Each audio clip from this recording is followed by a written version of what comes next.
ദേവട്ടിയുടെ ബർത്ത്ഡേക്ക് ഇനിയും ദിവസങ്ങൾ ഉണ്ടായിരുന്നു കേട്ടോ. പക്ഷെ അന്നത്തെ ദിവസം നമ്മൾ നാട്ടിലുണ്ടാവാത്തത് കൊണ്ട് ഇന്നൊന്ന് ചെറുതായിട്ട് ആഘോഷിക്കാന്ന് വിചാരിച്ചു. ഇന്ന് എല്ലാവരും വീട്ടിലുണ്ടല്ലോ. അപ്പൊ കഴിഞ്ഞ 3 വർഷമായിട്ട് നമ്മളെല്ലാരും കൂടെ തന്നെയാണ് കേട്ടോ ഇവളുടെ ബർത്ത്ഡേ സെലിബ്രേറ്റ് ചെയ്യാറുള്ളത്.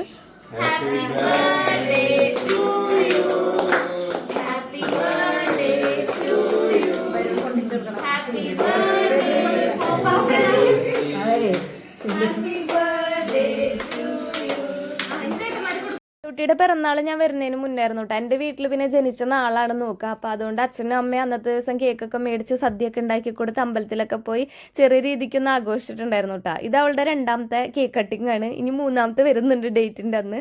അപ്പോൾ ഇപ്രാവശ്യത്തെ ബർത്ത്ഡേ അങ്ങനെ ചെറിയ രീതിക്ക് അങ്ങ് പോയിട്ടാ. ആദ്യമായിട്ടാണ് നമ്മൾ വീട്ടിൽ അവളുടെ ബർത്ത്ഡേ നടത്തുന്നത്. അല്ലെങ്കിൽ പുറത്തായിരുന്നു നമ്മൾ എല്ലാ പ്രാവശ്യവും നടത്തുന്നുണ്ടായിരുന്നത്. അപ്പോൾ ഇപ്രാവശ്യം ചെറിയ രീതിക്ക് ആയിക്കോട്ടെ എന്ന് വിചാരിച്ചു. എല്ലാവരും കൂടെ വന്നപ്പോൾ പെട്ടെന്ന് സെറ്റാക്കിയതായിരുന്നു കേട്ടോ. അങ്ങനെ ഇപ്രാവശ്യത്തെ ബർത്ത്ഡേ നല്ല രീതിക്ക് അങ്ങ് കഴിഞ്ഞു പോയി.